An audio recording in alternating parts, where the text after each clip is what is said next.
Alrighty then. Well, You Needn't by the great Thelonious Monk. And this is sort of my little crazy arrangement of it. And what I decided to do here was actually this time I started with a drum beat. I just got a bunch of new drum samples.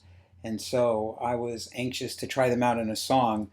So I came up with sort of this, swinging funk, swunk kind of beat. And then I said, oh, this would be great for Well, You Needn't, because it's just sort of like this groove tune.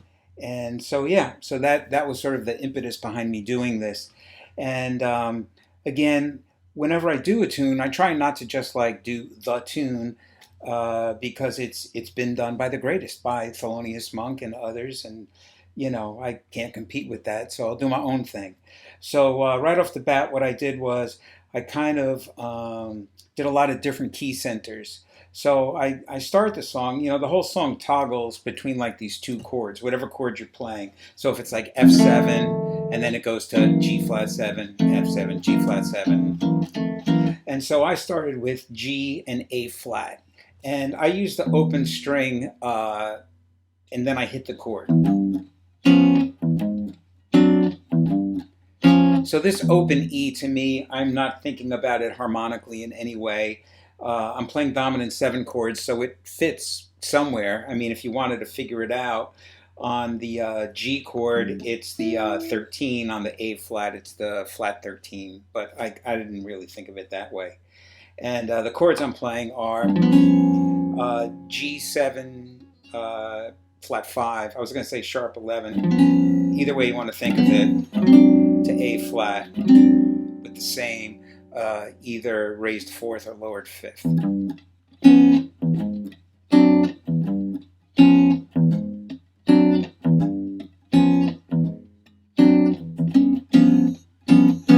And that's the intro. Then when we go into the head, the actual melody, I go to the key of F, or the tonal center of F. So there it's F7 flat 5, G flat 7 flat 5, or sharp 11. Probably would rather call them sharp 11s. I think that's how it is on the chart.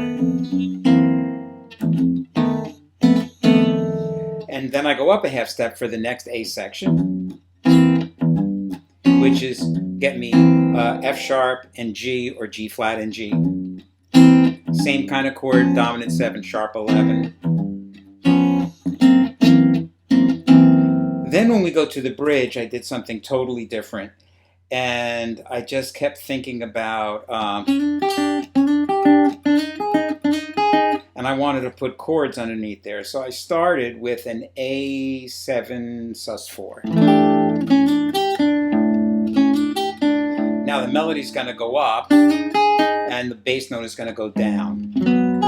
So that yields an A flat minor 7 chord. And then G13, then G flat major 7, and then I go to F7 flat 9, flat 5, or sharp 11. Then I just keep going down, E, E flat, D, D flat, C. And again, these are all dominant 7, flat 9, sharp 11. So what I have here is I have the root, the third, the flat 7, the flat 9, the sharp 11. And I go all the way down from F.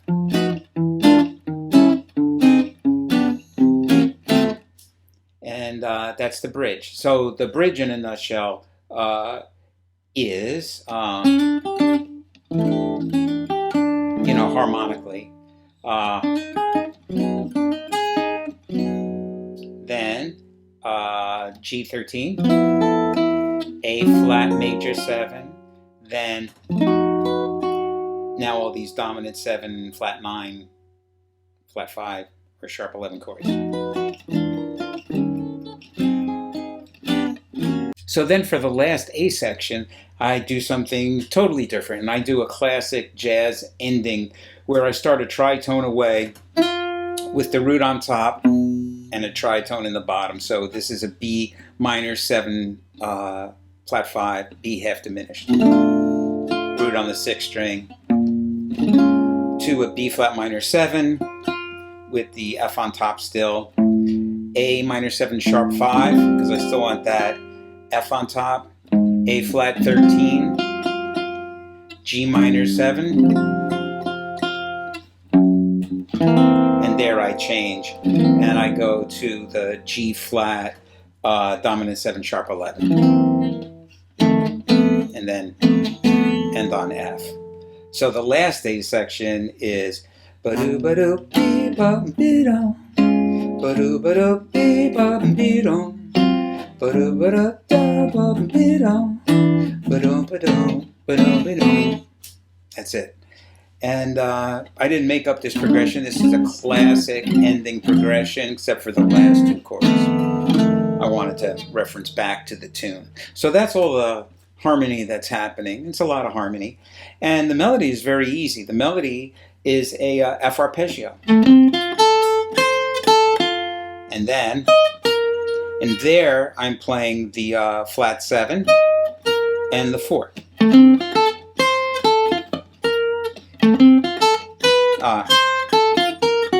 And there I'm just going up the half step, you know. So it's F. And now this is actually happening on the F sharp. And that gives it an out sound. Because on F sharp, this would be the dominant 7. No, this would be the 13. Oh yeah, and that would just be the 3rd. It's not really out at all. And so that's what I'm doing there, right?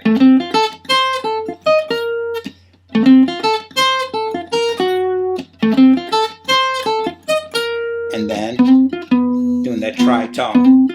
And then I play. And this is an F chord, no root, and I have the 3rd, the flat 7, the 9, and the sharp 11. And again, you know, Monk was heavily influenced by Duke Ellington, and Duke Ellington did a lot of stuff with whole tone, and so did Monk.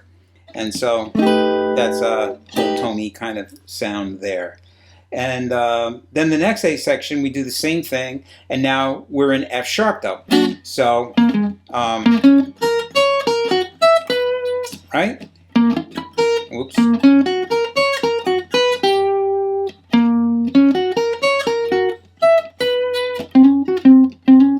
So it's the same thing as F, just moved up a half step. Then we go to the bridge, and I go.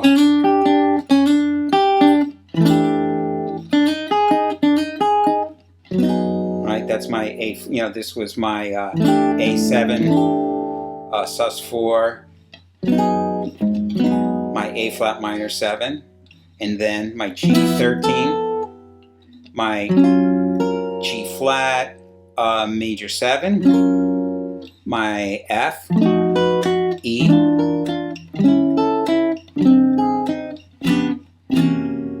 and then the last A section. So the melody over these chords at the end, I start with the melody in G. Then I go to F, back to G, and then to F. So again, that last A section over these chords, I'm playing the riff in G, in F, right, the second half of that riff, then back to G, and then back to F. So I'm basically going back and forth from G to F, the key of G to the key of F.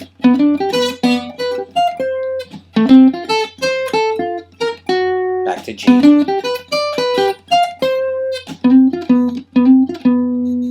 And that's it.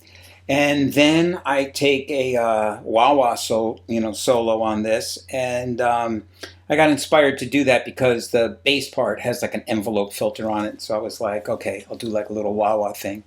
And really, it was mostly noodling around on the chord that I was on, the dominant chord that I was on, then going a half step away, trying to do some whole tone stuff, and really nothing much to write home about there.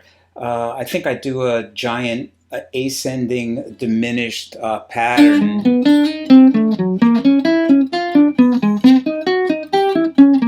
which again is just sort of just silly chromatic nonsense with a diminished sound. So this is a diminished triad, and then I just add that note.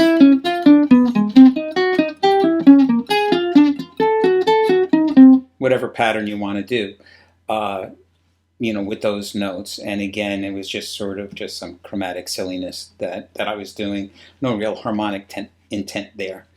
And so there you have it. My version of Thelonious Monk's Well, You Needn't. I hope you enjoyed this. And if you are in my channel, a member of my channel on truefire.com, there is a chart for this, PDF chart with tablature, everything is written out, and also a cool jam track to play with. And yeah, so dig it, have fun.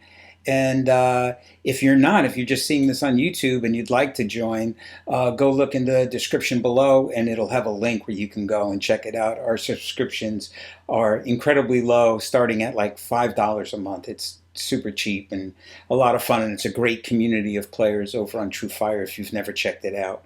And that's it. So until next time, peace.